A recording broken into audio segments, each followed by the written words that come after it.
Tunayo furaha kuwaona wengi kufuata radio na television kituo cha hapa mjini Goma, kuweza kufuata idhaa ya Kiswahili ya television yako, na hapa ni habari zenyewe.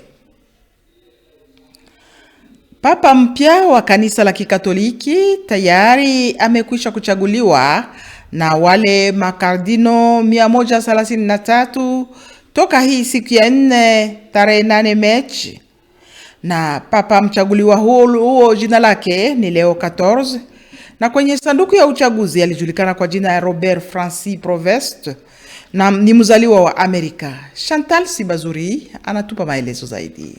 Papa wa Roma wa 267 amechaguliwa siku ya 4 tarehe 8 Mei, naye ni Robert Francis Prevost wa nchi ya Marekani, akiwa wa kundi ya wa Augustino. Aliweza kuchaguliwa na makasisi 133. Ni mbele ya kundi ya watu wengi waliokuwa hapo ndio waliweza kutangaza habari hiyo yake Papa wa Roma mpya. Akiwa na umri ya miaka 69, Papa Robert Francis Prevost alitolea baraka zake kwa ulimwengu nzima. Anakazia sana kanisa la Katoliki liweze kuenea maeneo yote kwa kutafuta amani na kujitolea kwa wanyonge. Kwa sasa anakuwa Papa Leo 14 kama vile aliweza chagua. Alizaliwa mwaka 1955 pa Chicago, kwa Marekani, ndani ya jamaa inayokuwa na ukoo wa Ufaransa, Italiano na Espanyole. Vyombo na vifaa vya kijeshi vilikutwa ndani ya kata la Katoi wakati wa msako. Vilivyonaswa ni silaha 10, charger 32 na grenada 3. Vifaa hivyo vya kijeshi vilioneshwa mbele ya waandishi wa habari na meya wa mji wa Goma, Katembo Ndalienne Julien, ambaye alitoa wito kwa wakazi wote kuwa wakitoa nje wale watenda maovu ajili ya kupata usalama wa kweli na wa kudumu mjini kote Goma. Vijana 13 wamejiunga na jeshi la AFC M23. Hii ilitokana na ule uhimizaji ulioendeshwa tarehe 8 Mei mwaka wa 2025 ndani ya kata Mugunga, mtaani Karisimbi. Hawa waliohusika na jambo hiyo ni wale wahimizaji ambao wanakuwa wakiendesha kazi ya kuhimiza raia kuorodha wengine, kuandika wengine ili waweze kuingia ndani ya chama na ndani ya jeshi la AFC M23. Sikukuu ulimwenguni ya msalaba mwekundu hapa mjini Goma, sherehe hiyo iliweza kukamilishwa hii tarehe 8 Mei, wakati ya kuweza kupana ujumbe mbalimbali ya wale waliojitoa. Hawa wameonesha kazi za kiutu zilizotekelezwa na shirika la msalaba mwekundu jimboni Kivu Kaskazini hata nchini kote Kongo DRC. Ameeleza mengi mtendaji katibu wa shirika hilo hapa, Joseph anaeleza haya. Tumesaidia zaidi ya familia 8,700 huko Rugari ni katika mkoa wa Ruchuru. Na baada ya hiyo tumekuja tena kusaidia chakula kwa zaidi ya familia 9,800. Wamepata chakula mlo wa muda wa miezi 3, na baadaye tutarudi tena kuwapea chakula. Kwa hiyo na sio huko tu, tumekwenda huko Mitumbala pia tumesaidia waliorudi kwa vitu vya nyumba, kama vile nimetangulia kusema. Wamesaidiwa watu karibia 1,800 ambao jamaa zinakaa huko Mitumbala. Tumewasaidia kwa vitu vya nyumbani. Isitoshe pia tumesapoti kwa dawa na vinginevyo kwa kituo cha afya cha Shasha ambacho kiko kwa mkoa wa Masisi huko kwa na pia tumesapoti kwa muda wa miezi 3 tumefanya hiyo support kwa madawa kwa bure kwa watu ambao wamerudi, na pia tumefanya huo msaada kwa huko Rwanguba kuna kituo cha afya kinaitwa Kabaya. Tumesaidia, tumekaa huko kwa kusapoti madawa kwa muda wa miezi 3 bila malipo.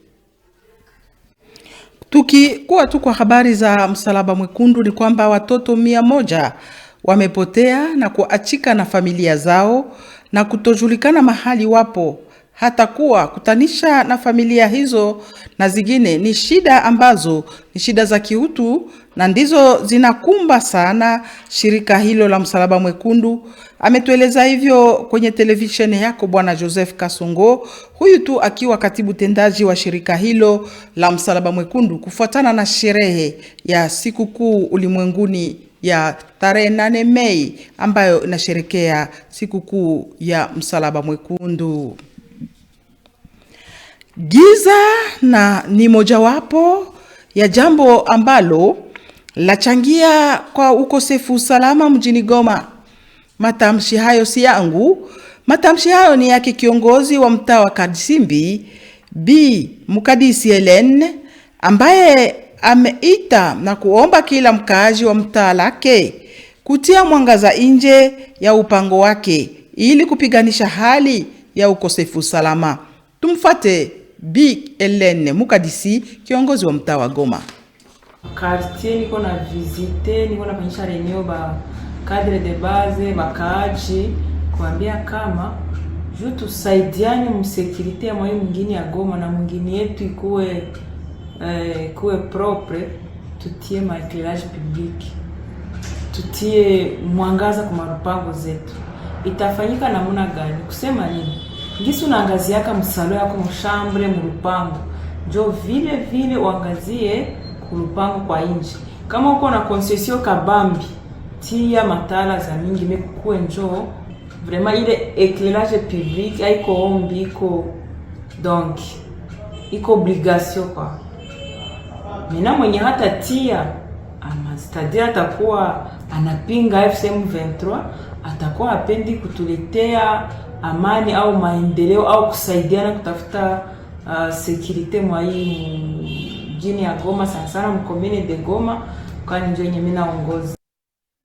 Kwa habari tu za mtaa wa Goma, Bi Mukadisi Helen, kiongozi wa mtaa hiyo, anapiga juu ya meza na kunena eti ni sherti Goma iweze kujivika mavazi mpya ambao kila yote yule ambaye alitia jengo na kuweza kutia ile iitwayo kioski pembezoni mwa barabara kubwa kinyume na sheria, ni sherti aweze kuiondoa, kama sivyo sheria itakuwa nyuma yake. Tumfuate tena. Mena kusema ikuwe vile touristic, haikutaleta kioski utie mrompo utie barabara hapa huko nyumba kioski depo kioski, donc ile ni buchafu, iko parmi mu mabuchafu zenye zinaweza acha mwingine yetu isionekane. Tunaweza prefere usimame hapa kurompo sinyese upige macho hata ndosho ile usimame ku grande barriere uangalie huku ku rompo chugudu ile atuka tunakatala sana. Mimi nawaza naye tuliwapatia kama message ava communique itoke nabo, nawaza watatimiza. Mwenye hata tosha na tunampatia dessonen atakuwa naye anatuonesha kama anapinga AFCM 23 au anapinga ile communique tunatia, tutakamata masanction. Waende mu masoko au waende donc nyinyi nakatala nilikuwa mubarabara. Mnafunga manja ya tembea na miguu, mnafunga ile manja ya mapave, mkamate milango ile madepo, mko na jitia fasi moja, mko 3, 4, 5, mkamate mlango mtie mu madiver zenu. Ubie kama ni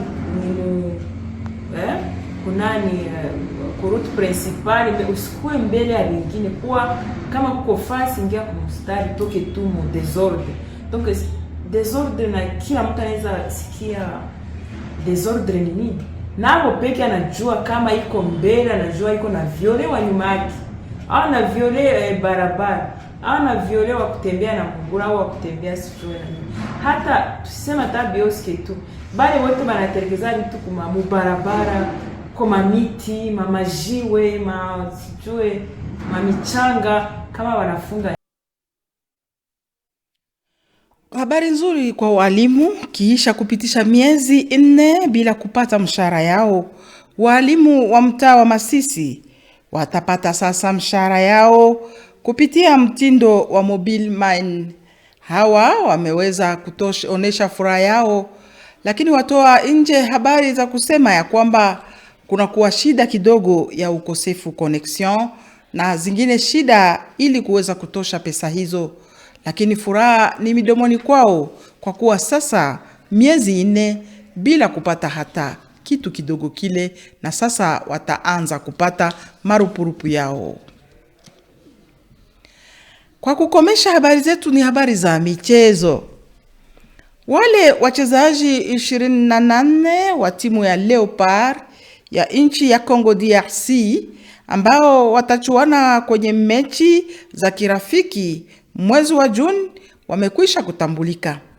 Kati yao mpo wa Mbisaka na wengine wachezaji pia. Nchi ya Kongo Kinshasa imejinyakulia ushindi na kufika kwenye final ya mchezo U20 ijapokuwa kubolewa na timu la Senegal kwa goli 0-2 hii tarehe 8 Mei mwaka wa 2025 huko Egypta. Coach Bukasa ameweza kusifu wachezaji kwa juhudi kubwa waliojitolea nayo. Ni kwa habari hiyo ya mchezo ndipo hapo tunafika mwisho wa taarifa yetu habari. Asanteni kwa wote ambao walitia mkono wao ili habari hizi ziweze kutungwa, kwa wote ambao walikuwa nyuma ya kamera, wote ambao walikusa machine na vinginevyo ili habari hizi ziweze kuwatolea, na shukrani kwa nyinyi wote ambao mlitia macho na masikio kwa kutufuata kwa makini. Shukrani zimwendee Mwenyezi Mungu ambaye ametupatia tena fursa ya kuwa wazima kwa muda huu. Ndio maana tutaendelea tena kumsihi atutolee sote maziwa, asali na mane. Kwaheri.